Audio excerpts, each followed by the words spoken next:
आज मैं धर्मेंद्र के बारे में आपको कई किस्से बताऊंगा और वो किस्से भी बताऊंगा जिन्हें कम ही लोग जानते हैं, लेकिन सभी लोग जानना चाहते हैं। सबसे पहले 8 दिसंबर 1935 में पंजाब में जन्मे धर्मेंद्र का पूरा नाम धर्म सिंह देओल है। धर्मेंद्र के पिता स्कूल हेडमास्टर थे। धर्मेंद्र ने अपने गांव से कई मीलों दूर जाके सिनेमा घर में सुरैया की एक फिल्म देखी। वो फिल्म थी दिल लगी। वो फिल्म उन्हें इतनी अच्छी लगी कि उन्होंने फिल्मों में करियर बनाने का सोच लिया। उन्होंने लगातार 40 दिनों तक उस फिल्म को 40 बार देखा और वो उतनी बार उतनी दूर पैदल चलते हुए गए थे। धर्मेंद्र को जब पता चला कि फिल्म फेयर नामक पत्रिका नई प्रतिभा की खोज कर रही है, नया टैलेंट ढूंढ रही है, तो उन्होंने भी अपना फॉर्म भर दिया। धर्मेंद्र ने कहीं से भी अपना अभिनय नहीं सीखा था। इसके बावजूद वो कई लोगों को पीछे छोड़ते हुए उस टैलेंट हंट में चुने गए। उस वक्त उन्हें ऐसा लगा कि अब उन्हें फिल्मों में काम मिलने से कोई नहीं रोक सकता। लेकिन ये बातें महज सपना ही साबित हुई। उन्हें जमकर संघर्ष करना पड़ा। कई बार उन्हें बेंच पर चने खाकर कई रातें गुजारनी पड़ी। फिल्म निर्माताओं से मिलने के लिए उनके ऑफिस उन्हें कई दिनों तक पैदल चक्कर काटने पड़े, ताकि वो पैसे बचा सके और कुछ खा सके। 1960 में अर्जुन हिंगोरानी की फिल्म थी दिल भी तेरा हम भी तेरे। उस फिल्म से धर्मेंद्र ने अपनी शुरुआत की थी। हिंगोरानी परिवार का धर्मेंद्र ने ताउम्र एहसान माना है और उनकी कई फिल्मों में काम करने के बदले में उन्होंने नाम मात्र ही पैसे लिए थे। माला सिन्हा, नूतन, मीना कुमारी जैसी दिग्गज हीरोइंस के साथ उन्होंने उस वक्त काम किया। धर्मेंद्र का अपना डील डोल पहलवानों की तरह था, जिसे देखकर कई निर्माताओं ने उन्हें कहा कि तुम अखाड़े में चले जाओ। कईयों ने उन्हें यह सलाह दे दी कि तुम अभिनय छोड़ दो, गांव लौट जाओ और पहलवान की करो। फूल और पत्थर धर्मेंद्र की अपने करियर की पहली हिट थी। इसमें उन्होंने शर्टलेस होकर दर्शकों को चौंका दिया, लेकिन इसके लिए उन्हें कई लोगों की आलोचना भी झेलनी पड़ी। फूल और पत्थर के दौरान अभिनेत्री मीना कुमारी के साथ उनकी नज़दीकियां चर्चों का विषय बना हुआ था और मीना कुमारी के साथ रहते रहते उन्हें शेर और शायरी का शौक लग गया। उन्हें सैकड़ों शेर याद हो गए। धर्मेंद्र और मीना कुमारी की नज़दीकियों से कमाल अमरोही, जो मीना कुमारी के पति थे, वो नाराज हो गए थे। सालों बाद उन्होंने धर्मेंद्र को लेकर रजिया सुल्तान बनाई। उस फिल्म में एक सीन था जिसमें धर्मेंद्र का मुंह वो काला कर देते हैं। कहा जाता है कि उन्होंने इस तरीके का सीन जानबूझकर रखा था ताकि वो धर्मेंद्र से बदला ले सके।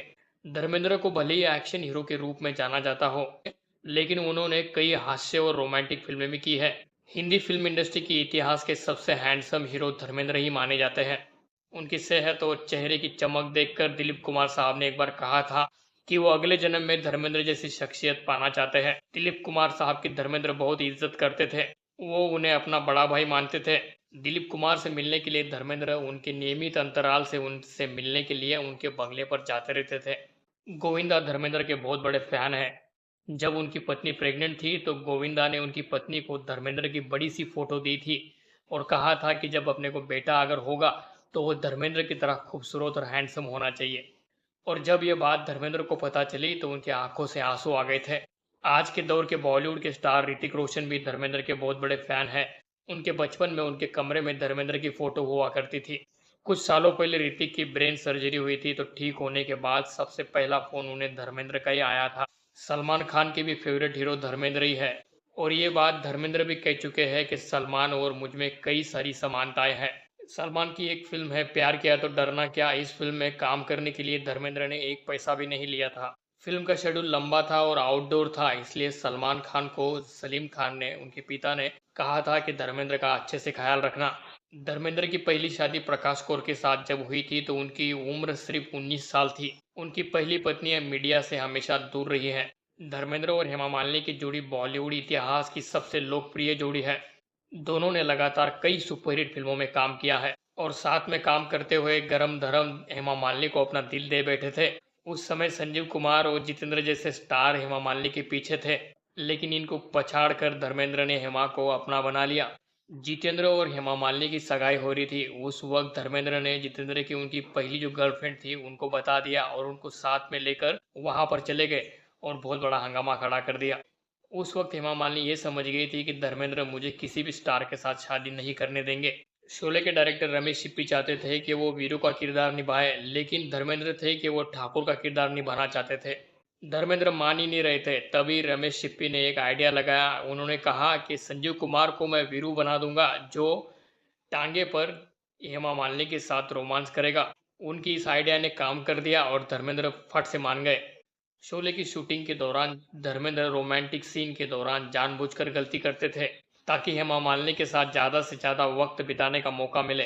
कहते हैं कि वो स्पॉट बॉय को भी गलती करने के पैसे देते थे। धर्मेंद्र ने हेमा से शादी करने के लिए अपना धर्म परिवर्तन किया, उन्होंने इस्लाम कबूल कर लिया था। धर्मेंद्र ने अपने लंबे करियर में तमाम दिग्गज डायरेक्टरों के साथ काम किया, जिसमें बिमोल रॉय, ऋषिकेश मुखर्जी, यश चोपड़ा, बी आर चोपड़ा, रमेश सिप्पी, मनमोहन देसाई जैसे दिग्गज डायरेक्टर शामिल है। धर्मेंद्र को टाइम्स मैगजीन ने दुनिया के 10 खूबसूरत पुरुषों में जगह दी थी। 80 और 90 के दशक में भी धर्मेंद्र ने बहुत सारी एक्शन भूमिकाएं निभाई। उसमें से उनका एक डायलॉग था, कुत्ते तेरा खून पी जाऊंगा, ये बहुत मशहूर हो गया था। धर्मेंद्र के सभी बच्चे उनसे बहुत प्यार करते हैं।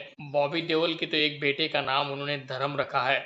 धर्मेंद्र को बॉलीवुड का ही मैन, एक्शन किंग और गरम धर्म कहा जाता है। धर्मेंद्र को गुस्सा बहुत जल्दी आता है और जितनी जल्दी गुस्सा आता है उतनी जल्दी वो शांत भी हो जाते हैं। उनका दिल सोने का है। 70 के दशक में धर्मेंद्र सबसे महंगे सितारों में से एक थे।